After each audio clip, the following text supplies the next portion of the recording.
ನಿಮಗೆ ಆಳ್ವಿಕೆ ಮಾಡಕ್ ಬರಲ್ಲ.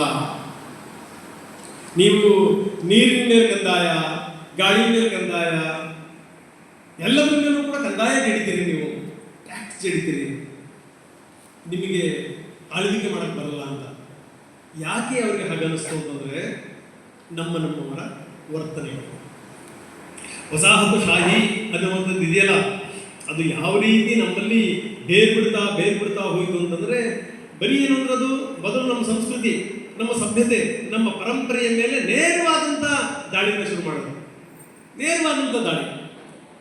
ಇಲ್ಲಿ ವ್ಯತ್ಯಾಸ ಏನಿದೆ, ಮುಸಲ್ಮಾನ ದೊರೆಗಳು, ಆಕ್ರಮಣಕಾರರು ಯಾರ್ಯಾರು ಬಂದ್ರಲ್ಲ, ನಮ್ಮ ಮೇಲೆ ಆಕ್ರಮಣ ಮಾಡಿದ್ರಲ್ಲ, ಅವ್ರದ್ದೊಂದು ಹುಚ್ಚಾಟ ಏನು ಅಂದ್ರೆ ಸಿಕ್ಕಿದ್ದನ್ನು ಹೊಡೆದಾಕ್ಬಿಟ್ಟೆ, ಇಲ್ಲ ಅಂತಂದ್ರೆ ಬೆಂಕಿ ಹಚ್ಚಿಬಿಟ್ಟೆ ಅಂತ ಮುಗಿದೋದ್ ಕತೆ. ಅಲ್ಲಿಗೆ ನಮಗೆ ಬೇಡದಲ್ಲಿ ಕಾಣಲೇಬಾರ್ದು ಅನ್ನುವಂಥ ಮನೋಭಾವನೆ ಅವ್ರದ್ದು. ಬ್ರಿಟಿಷರು ಅವ್ರಿಗಿಂತ ಬಹಳ ವಿಭಿನ್ನರಾಗಿರುವಂಥವ್ರು.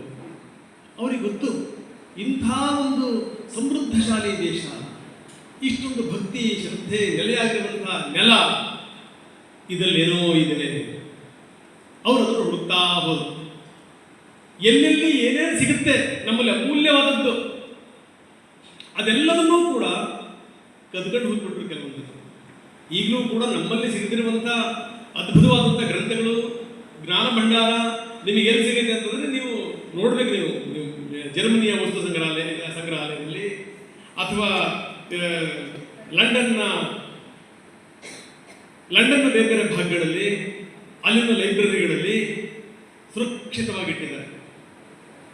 ನಮ್ಮಲ್ಲಿ ಈ ದೇವರ ಪುಸ್ತಕಗಳನ್ನ ಅದೆಲ್ಲವನ್ನೂ ಕೂಡ ನಾವು ತುಂಬ ಶ್ರದ್ಧೆಯಿಂದ ನಮಸ್ಕಾರ ಮಾಡಿ ಒಂದು ಕವರ್ ಹಾಕಿಟ್ಬಿಡ್ತೀವಿ. ಕವರ್ ಹಾಕಿಟ್ಬಿಟ್ರೆ ನಮ್ಮ ಕರ್ತವ್ಯ ಮುಗೀತು, ನಾವು ಓದಿರೋದು ಬಿಟ್ಟಿರ್ಬಿಡ್ತೀವಿ ಅನ್ನುವಂಥ ಒಂದು ಮನೋಭಾವನೆ. ಅವ್ರು ಹಂಗಲ್ಲ, ಇಲ್ಲಿ ಪಂಡಿತರನ್ನೇ ಬಳಸ್ಕೊಂಡು ಅದರ ಒಳಗಡೆ ಏನಿದೆ ಅದನ್ನು ಡಿಕೋಡ್ ಮಾಡುವಂತಹ ಪ್ರಯತ್ನವನ್ನು ಮಾಡಿದ್ರು. ಡಿಕೋಡ್ ಮಾಡಿದ್ರು. ಓ, ಇವರು ಇಷ್ಟೊಂದೆಲ್ಲ ಮುಂದುವರೆದಿದ್ರು. ಇವರು ಬರೀ ನೀವು ಪಂಚಾಂಗವನ್ನು ತಿರುಗಿಸಿ ಹಾಕ್ಬಿಟ್ರೆ ಯಾವಾಗ ಹುಣ್ಣಿಮೆ, ಯಾವಾಗ ಅಮಾವಾಸ್ಯೆ, ಯಾವಾಗ ಗ್ರಹಣ, ಎಷ್ಟು ಹೊತ್ತಿಗೆ, ಎಷ್ಟು ಗಂಟೆ, ಎಷ್ಟು ನಿಮಿಷ, ಎಷ್ಟು ಸೆಕೆಂಡ್ಗಳಿಗೆ ಇಲ್ಲೇ ಕೂತ್ಕೊಂಡು ಇಷ್ಟೊಂದೆಲ್ಲ ಕ್ಯಾಲ್ಕುಲೇಷನ್ ಮಾಡಿದ್ರು ಅಂತಂದ್ರೆ ಇನ್ನೆಷ್ಟು ಬುದ್ಧಿವಂತರಿರ್ಬೇಕು ಇವರು. ಅದೆಲ್ಲವನ್ನೂ ಕೂಡ ಶೋಧಿಸ್ತಾ ಹೋದ್ರು. ಬೇರೆ ಬೇರೆಯವರ ಹೆಸರಲ್ಲಿ ರಿಸರ್ಚ್ ಪುಸ್ತಕಗಳು ಬಂದು ನಾವು ಅದನ್ನ ಕಣ್ಣಿಗೆ ಓದ್ಕೊಂಡು ನಮ್ಮ ಮಕ್ಕಳಿಗೆ ಕಲಿಸಿದ್ವಿ. ವಸಾಹತುಶಾಹಿ ಅನ್ನುವಂಥದ್ದು ಇದೆಯಲ್ಲ, ಬಂದ್ರು ನಮ್ಮನ್ನು ಆಳ್ವಿಕೆ ಮಾಡಿದ್ರು, ಹೌದ್ರಿ ನಮ್ಗೆ ಗ್ರಾಚಾರ ಸುಮಾರಾಗಿತ್ತು, ನಮ್ಮ ಕರ್ಮ ನಾವು ಕಿತ್ತಾಡ್ತಾ ಇದ್ವಿ, ಬಂದ್ರು ಹೋದ್ರು, ಅಲ್ಲಿಗೆ ಮುಗಿಯಲ್ಲ. ಅವ್ರು ಹೋಗ್ಬೇಕಾದ್ರೆ ಗಟ್ಟಿಯಾಗಿ ನಮ್ಮ ಮನಸ್ಸಲ್ಲಿ, ನಮ್ಮ ರಕ್ತದ ಕಣಕಣದಲ್ಲಿ ತುಂಬಿ ಹೋಗ್ಬಿಟ್ರು. ನಾವು ನಿಮ್ಮನ್ನು ಬಿಟ್ಟೋದ್ರು ಕೂಡ ನೀವು ಜನ್ಮಾಂತರಕ್ಕೂ ಕೂಡ ನೀವು ಇದರಲ್ಲೇ ಸಾಯ್ಬೇಕು ಅಂತ. ಹೇಗೆ ಅಂತ ನಾನು ಹೇಳ್ತೀನಿ. ಇವತ್ತು ನಾನು ಈ ಶಾಲೆಗೆ ಬಂದಾಗ ಶಾಲೆಯಲ್ಲಿ ಕಲಿಸುವಂತಹ ರೀತಿ, ಧರ್ಮ, ಭಕ್ತಿ, ಶ್ರದ್ಧೆ, ಒಂದೊಂದು ಕ್ಲಾಸ್ಗೂ ಹೋದಂಥ ಸಂದರ್ಭದಲ್ಲಿ ನೀವೆಲ್ಲ ಎದ್ದು ನಮ್ಮನ್ನು ಸ್ವಾಗತ ಮಾಡ್ತಿದ್ದಂಥ ರೀತಿ, ಸಂಸ್ಕೃತ ಕಲಿಸುವಂಥ ಬಗ್ಗೆ, ನಮ್ಮ ಭಾಷೆ, ನಮ್ಮ ಸಂಸ್ಕೃತಿ, ನಮ್ಮ ಪರಂಪರೆ ಅನ್ನುವಂಥ ಮನೋಭಾವನೆ ಎಲ್ಲ ಕಡೆಗೂ ಕೂಡ ಕಾಣ್ತಾ ಇತ್ತು. ಆದರೆ ಆಳಿಸ್ಕೊಂಡು ನಾವು ಹಿಂದೆ ಯಾವ ಸ್ಥಿತಿ ಬಂದಿದ್ವಿ ಅಂತಂದ್ರೆ, ನೀವು ಯಾವುದೇ ಒಂದು ಅದ್ಭುತವಾದಂಥ ಗ್ರಂಥ ಕೊಟ್ಟರು ಕೂಡ ಅದರಲ್ಲಿ ಏನಿದೆ ಅನ್ನೋದು ನಮಗೆ ಗೊತ್ತಿರಲಿಲ್ಲ. ನಾನಾಗಲೇ ರೋಹಿತ್ ಚಕ್ರತೀರ್ಥ ಜೊತೆ ಮಾತಾಡ್ತಾ ಒಂದು ಮಾತನ್ನು ಹೇಳ್ತಾ ಇದ್ದೆ ನಾನು. ಈ ಕಾಡಲ್ಲಿ ಒಂದು ವಿಶಿಷ್ಟವಾದಂಥ ಪ್ರಾಣಿ ಇದೆ. ಆ ಪ್ರಾಣಿ ತನ್ನ ಜೀವನ ಪರ್ಯಂತ ಒಂದು ಸುವಾಸನೆಯನ್ನ ಅರಸಿಕೊಂಡು ಹೋಗುವಂಥದ್ದೇ ಅದರ ಕೆಲಸ. ಹುಡುಕು ಜೀವನ ಪೂರ್ತಿ ಹುಡುಕುತ್ತೆ. ಕೊನೆ ತನಕ ಅದು ಸಾಯೋ ತನಕನೂ ಕೂಡ ಆ ಸುವಾಸನೆ ಎಲ್ಲಿಂದ ಬರ್ತದೆ ಅನ್ನುವಂಥದ್ದು ಅದಕ್ಕೆ ಗೊತ್ತೇ ಆಗಲ್ಲ, ಸತ್ತೇ ಹೋಗುತ್ತೆ. ಅದಕ್ಕೆ ಗೊತ್ತಿಲ್ಲ, ಅದರ ದೇಹದಿಂದಲೇ ಆ ಸುಗಂಧ ಹೊರಗಡೆ ಬರ್ತಾ ಇತ್ತು ಅನ್ನೋದು ಗೊತ್ತಿಲ್ಲ. ಕಸ್ತೂರಿ ಬರ್ಗದ ಎಕ್ಸಾಂಪಲ್ ನಾವು ಮಾತಾಡ್ತಾ ಇದ್ದೀವಿ. ಸೇಮ್ ಭಾರತೀಯರು ಕೂಡ ಇದೇ ರೀತಿಯ ಸ್ಥಿತಿಯಲ್ಲಿ ಇದ್ರು, ಈಗಲೂ ಇದ್ದಾರೆ ಅಂತ ಹೇಳ್ತಾ ಇದ್ದೀನಿ. ವಸಾಹತುಶಾಹಿ ನಮ್ಮನ್ನು ಆಳ್ವಿಕೆ ಮಾಡ್ತಿದ್ದಂಥವರು, ವಿಸ್ತರಣಾವಾದಿಗಳು, ಅವ್ರು ನಮ್ಮನ್ನು ಬಿಟ್ಟು ಹೋದರು. ಆದರೆ ಭದ್ರವಾಗಿ ಬೇರೂರಿಸಿ ಹೋಗಿದ್ರು. ಚಾಣಕ್ಯನ ಕಥೆಯನ್ನು ನೀವು ಕೇಳಿದ್ದೀವಿ. ತುಂಬ ಬಹಳ ಅದ್ಭುತವಾಗಿದೆ. ಚಾಣಕ್ಯ ನಾವು ಕೇಳಿರ್ತೀರಿ, ನಾನು ಮತ್ತೊಂದ್ಸರಿ ನಾನು ಹೇಳ್ತೀನಿ. ಚಾಣಕ್ಯ ನಡ್ಕೊಂಡ್ ಬರ್ತಾ ಇರ್ತಾನೆ ಶಿಷ್ಯಂದ್ರ ಜೊತೆಗೆ. ಯಾವುದೋ ಒಂದು ಮರದ ಬೇರಿಗೆ ಅವನ ಕಾಲು ತಾಕಿಬಿಡುತ್ತೆ, ಯಮಯಾತನೆ ಆಗುತ್ತೆ ಅವನಿಗೆ, ಕಾಲಿಂದ ರಕ್ತ ಸೋರ್ತಾ ಇರುತ್ತೆ. ಅವನು ನಿಂತದ್ದು ಅಲ್ಲೇ ನಿಲ್ತಾನೆ. ನಿಂತುಬಿಟ್ಟು ಈ ಒಂದು ದೊಡ್ಡದಾದಂಥ ಒಂದು ಕಲ್ಲನ್ನು ತಗೊಂಡು ಅದನ್ನು ಜಜ್ಜಿ ಇಡ್ತಾನೆ. ಅದಾದ್ಮೇಲೆ ಕೂಡ ಅವನಿಗೆ ಸಮಾಧಾನ ಆಗಲ್ಲ. ಅದಾದ್ಮೇಲೆ ಅವನು ಹೇಳ್ತಾನೆ ಶಿಷ್ಯರಿಗೆ, ನೋಡಪ್ಪ ಇಲ್ಲಿ ಇದೆಯಲ್ಲ, ಇಲ್ಲಿ ಒಂಚೂರು ಪಾತಿ ತೆಗಿರೆಯಾ ಇಲ್ಲಿ ಅಂತ. ಇವ್ರು ಆಶ್ಚರ್ಯ, ಯಾಕೆ ಪಾತಿ ತೆಗಿಬೇಕು, ತೆಗೀರಿ. ಪಾತಿ ತೆಗೆದ್ರು. ಪಾತಿ ತೆಗೆದಾದ್ಮೇಲೆ ಹತ್ತಿರದಲ್ಲಿ ಏನಾದರೂ ಮನೆ ಇದೆಯಾ ನೋಡು, ಯಾವ್ದಾದ್ರು ಬೆಲ್ಲದ ನೀರಿದ್ರೆ ತಗೊಂಬ ಅಂತ. ಸರಿ, ಶಿಷ್ಯ ಹೋದ, ಒಂದಿಷ್ಟು ಬೆಲ್ಲದ ನೀರನ್ನು ತಗೊಂಬಂದ.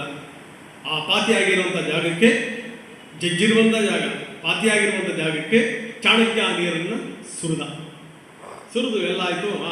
ಇನ್ನು ರೆಡಿ ಹೋಗೋಣ ಅಂತ. ಶಿಷ್ಯ ಕೇಳ್ತಾನೆ, ಗುರುಗಳೇ ಬಹಳ ಆಶ್ಚರ್ಯ ಆಯಿತು, ಏನು ನೀವು ಇಷ್ಟೊಂದೆಲ್ಲ ಮಾಡಿದ್ರಲ್ಲ, ಕಾರಣ ಏನು ಅಂತ. ಆವಾಗ ಚಾಣಕ್ಯ ಹೇಳ್ತಾನೆ, ಇಲ್ಲ ಇದು ನನ್ನ ಕಾಲಿಗೆ ಗಾಯ ಮಾಡ್ತು, ನನ್ನ ಕಾಲಿಂದ ರಕ್ತ ಬಂತು, ಇದು ಎಡಬೋದೇ, ಮುಂದೆ ತೊಂದರೆ ಆಗದೇ ಇದರಿಂದ. ಹೇಳಿ ಕೇಳಿ ಮುಳ್ಳಿನ ಬೇರಿದು, ಬೆಳೆಯೋಕೆ ಬಿಡಬಾರ್ದು, ಅದಕ್ಕೋಸ್ಕರ ಜಜ್ಜಿದೆ. ಸರಿ, ಆಮೇಲೆ ಬೆಲ್ಲದ ನೀರು ಯಾಕೆ ಹಾಕಿದ್ರಿ? ಅಲ್ಲಿದೆ ಸ್ವಾರಸ್ಯ. ಯಾಕಪ್ಪ ಅಂದರೆ, ಬೆಲ್ಲದ ನೀರನ್ನು ಹಾಕಿದಾಗ ಸುತ್ತಮುತ್ತ ಎಲ್ಲ ಇರುವೆ ಸೇರ್ಕೊಳ್ತವೆ. ಇನ್ನು ಸ್ವಲ್ಪ ದಿವಸ ಬಂದು ನೋಡು, ಬೇರೆ ಸಮೇತ ಇದನ್ನು ತಿಂದಿರ್ತವೆ, ಮತ್ತಿದು ಬೆಳೆಯಲ್ಲ. ನಾವು ಇದರಿಂದ ಕಲಿಬೇಕಾಗಿದ್ದೇನು? ಬ್ರಿಟಿಷರು ಹೋದರೂ ಕೂಡ ಅವರ ತನವನ್ನು ಇಲ್ಲಿ ಗಟ್ಟಿಗೊಳಿಸಿರ್ಬೋದು. ಅದು ಭಾಷೆಯ ಮುಖಾಂತರ ಆಗಿರ್ಬೋದು, ಅದು ವಸ್ತ್ರದ ಮುಖಾಂತರ ಆಗಿರ್ಬೋದು, ನಮ್ಮ ಆಚಾರ ವಿಚಾರಗಳ ಮುಖಾಂತರ ಆಗಿರ್ಬೋದು. ಅಚ್ಚೊತ್ತಿ ಹೋಗಿಬಿಟ್ರು. ಅದಕ್ಕೆ ಕಾರಣ ಏನು ಅಂತಂದರೆ, ಇಲ್ಲಿದ್ದಂಥ ಶಿಕ್ಷಣ ಸಂಸ್ಥೆಗಳು. ನಾನು ಚಿತ್ರದುರ್ಗದ ಸ್ವಾಮೀಜಿಯವರು ಒಂದು ಪ್ರಶ್ನೆ ಕೇಳಿದೆ, ಬುದ್ಧಿ ಅನ್ಯತಾ ಭಾವಿಸಿಲ್ಲ ಅಂದರೆ ನಾನು ನಿಮ್ಮೊಂದು ಪ್ರಶ್ನೆ ಕೇಳ್ತೀನಿ, ದಯವಿಟ್ಟು ಉತ್ತರ ಕೊಡಿ ಅಂತ. ಕೇಳಿ ರಂಗನಾಥವ್ರು, ಏನು ಕೇಳಿ? ನಾನು ಹೇಳಿದೆ, ನಮ್ಮಲ್ಲಿ ದಾಖಲೆ ಪ್ರಮಾಣದಷ್ಟು ಸ್ವಾಮೀಜಿಗಳಿದ್ದೀರಿ. ನಾನು ಯಾವ ಸ್ವಾಮೀಜಿಗಳಿಗೂ ಯಾವ ಮಠಕ್ಕೂ ವಿರೋಧಿ ಖಂಡಿತವಾಗಲೂ ಅಲ್ಲ. ಯಾಕಂದರೆ ಇವತ್ತು ಸಮಾಜ ಜಾಗೃತ ಮಾಡುವಂಥ ವಿಚಾರದಲ್ಲಿ, ನಮ್ಮನ್ನು ಒಂದು ಮಾಡುವಂಥ ವಿಚಾರದಲ್ಲಿ ಅವರ ಪಾತ್ರ ಬಹಳ ದೊಡ್ಡದಿದೆ. ಅವರು ಋಣಿಗಳು, ನಾವು ಪ್ರಶ್ನೆ ಬೇರೆ. ನಾನು ಹೇಳಿದೆ, ಬುದ್ಧಿ ಇಷ್ಟೊಂದು ಜನ ಇದ್ದೀರಿ, ತಾವು ಇಷ್ಟೊಂದು ಜನ ಸ್ವಾಮೀಜಿಗಳಿದ್ದೀರಿ, ಬರೀ ಎಲ್ಲೆಲ್ಲಿ ನಿಮ್ಮ ಮಠಗಳು, ಶಾಖಾ ಮಠಗಳಿದಾವಲ್ಲ, ಅಲ್ಲಲ್ಲಿ ನಮ್ಮ ವಿದ್ಯಾಸಂಸ್ಥೆಗಳನ್ನು ಮಾಡಿಬಿಟ್ಟಿದ್ರು ಕೂಡ ಇವತ್ತು ನಮಗೆ ಇಂಥ ದರಿದ್ರ ಸ್ಥಿತಿ ಬರ್ತಿರಲಿಲ್ಲ. ಅವ್ರು ಹೇಳಿದ್ರು, ಕರೆಕ್ಟ್, ನೀವು ಹೇಳಿದ್ದು.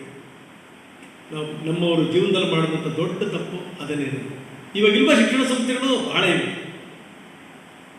ಅದೆಲ್ಲವೂ ಕೂಡ ಬಹುತೇಕ, ಎಲ್ಲವೂ ಕೂಡ ಅಂತ ಹೇಳಲಿಕ್ಕಾಗಲ್ಲ, ಬಹುತೇಕ ಒಂಥರ ಈ ಲಾಭದಾಯಕ ಶಿಕ್ಷಣ ಸಂಸ್ಥೆಗಳಾಗುವುದು. ನಿಜಕ್ಕೂ ನಮ್ಮತನವನ್ನು ತುಂಬುವಂಥ, ನಮ್ಮತನವನ್ನು ಬೆಳೆಸುವಂಥ, ನಮ್ಮತನಕ್ಕೆ ಪ್ರೇರೇಪಣೆ ಮಾಡುವಂಥ ಶಿಕ್ಷಣ ಸಂಸ್ಥೆಗಳು ಎಷ್ಟಿವೆ. ಇದರಿಂದಾಗಿ ನಾವೆಲ್ಲವೂ ಕೂಡ ಕಳ್ಕೊಳ್ತಾ ಬಂದ್ರಿ. ಇದರಿಂದಾಗನೇ ಇವತ್ತು ಯಾವ ಸ್ಥಿತಿ ಬಂದಿದ್ದೀವಿ ನಾವು ಅಂದರೆ, ಯಾವ ಮನಸ್ಥಿತಿಯಲ್ಲಿ ಇದೀವಿ ನಾವು ಅಂತಂದರೆ, ನಮ್ಮ ದೇಶದ ವಿರುದ್ಧ ನಾವು ಏನು ಬೇಕಾದ ಮಾತಾಡಬಹುದು, ನನ್ನ ತಾಯಿ ಬಗ್ಗೆ ಬೇಕಾದ ಮಾತಾಡಬಹುದು. ಇಂಥ ಒಂದು ಮನಸ್ಥಿತಿಯನ್ನ ಜನಗಳು ತಲುಪಿಬಿಟ್ರೆ ನೀವು ಯೋಚನೆ ಮಾಡಿ, ಅಧಪತನ ಆಗದಂಗಿರುತ್ತ, ಖಂಡಿತವಾಗಲೂ ಆಗುತ್ತೆ. ಹಿಂದಿನಿಂದಲೂ ಕೂಡ ನಮ್ಮವರು ದಿಲ್ಲಿಯನ್ನು ಯಾರು ಆಳ್ತಾರೆ, ದಿಲ್ಲಿಯನ್ನು ಆಳದವನೇ ದಿಲ್ಲೀಶ್ವರ, ಅವನೇ ಪರಮೇಶ್ವರ ಅನ್ನುವಂಥ ಒಂದು ಮನೋಭಾವನೆ ಈಗಲೂ ಕೂಡ ಹಂಗೆ ನೋಡಿ. ದಿಲ್ಲಿಲಿರುವಂಥ ನಾಯಕರು ತೆಗ್ರ ಕೇಳಲ್ಲ, ಹೋಗಿ ಅವ್ರು ಹೇಳಿಬಿಟ್ರೆ ಪ್ರಮಾಣ. ಇಂಥ ಒಂದು ಮನೋಭಾವನೆ ಎಲ್ಲಿ ತಂದಿದ್ದೀವಿ ನಾವು? ಏನಾದರೂ ಮಾತಾಡಬೇಕಾದ್ರೆ 10 ಬಾರಿ ಯೋಚನೆ ಮಾಡಿ ಮಾತಾಡಬೇಕು ಅಂತ ಸ್ಥಿತಿ ಇದೆ. ಜಾತಿ ಬಂದ್ಬಿಡುತ್ತೆ, ಮತ ಬಂದ್ಬಿಡುತ್ತೆ, ಕುಲ ಬಂದ್ಬಿಡುತ್ತೆ. ದೇಶ ಅನ್ನೋದನ್ನ ಬಿಟ್ಟು ನಾವು ಇನ್ನೆಲ್ಲ ವಿಚಾರಗಳಿಗೂ ಕೂಡ ಗಮನ ಕೊಡ್ತೀವಿ. ಇದಾ ಭಾರತೀಯತೆ?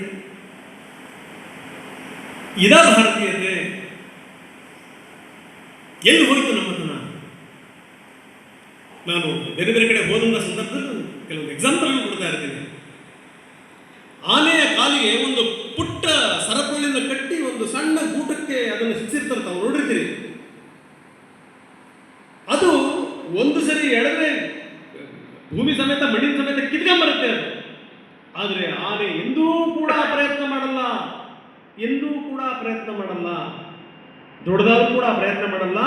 ಚಿಕ್ಕದ್ದು ಇದ್ದಾಗಲಿಂದ ಅದಕ್ಕೆ ಅಂದ್ಕೊಂಡಿರುತ್ತೆ, ಅಯ್ಯೋ ಇದು ಬಹಳ ಸ್ಟ್ರಾಂಗ್ ಇದೆ, ಇದು ಬಹಳ ಸ್ಟ್ರಾಂಗ್ ಇದೆ, ಇದು ಬಹಳ ಬಲವಾಗಿದೆ, ಇದನ್ನು ನಾನು ಎಳಿಲಿಕ್ಕೆ ಸಾಧ್ಯವೇ ಇಲ್ಲ. ಸುಪ್ತ ಮನಸ್ಸು ಅದನ್ನು ಹೀರಿಕೊಳ್ಳುತ್ತೆ. ಮುಂದೆ ಎಂದೆಂದೂ ಕೂಡ ಅದು ಕಾಲು ಝಾಡಿಸುವಂಥ ಮನಸ್ಥಿತಿಗೆ ಹೋಗಲ್ಲ. ಭಾರತೀಯರು ಆಗಿರೋದು ಹಂಗೇನೆ. ಅದಕ್ಕೆ ಕಾರಣ ಏನಪ್ಪ ಅಂತಂದರೆ ನಮ್ಮ ಶಿಕ್ಷಣ ಸಂಸ್ಥೆಗಳು, ನಾವು ಮಕ್ಕಳುಗಳನ್ನು ಯಾವ ರೀತಿ ಬೆಳೆಸಿದ್ವಿ ಅನ್ನೋದು.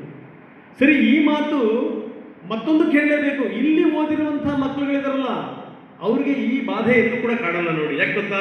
ನಿಮಗೆ ಚಿಕ್ಕ ವಯಸ್ಸಿನಿಂದಲೂ ಕೂಡ ನಿಮ್ಮ ರಕ್ತದ ಕಣಕಣದಲ್ಲಿ ಆ ಸಂಸ್ಕಾರ, ಆ ಭಾರತೀಯತೆ, ಸ್ವಧರ್ಮ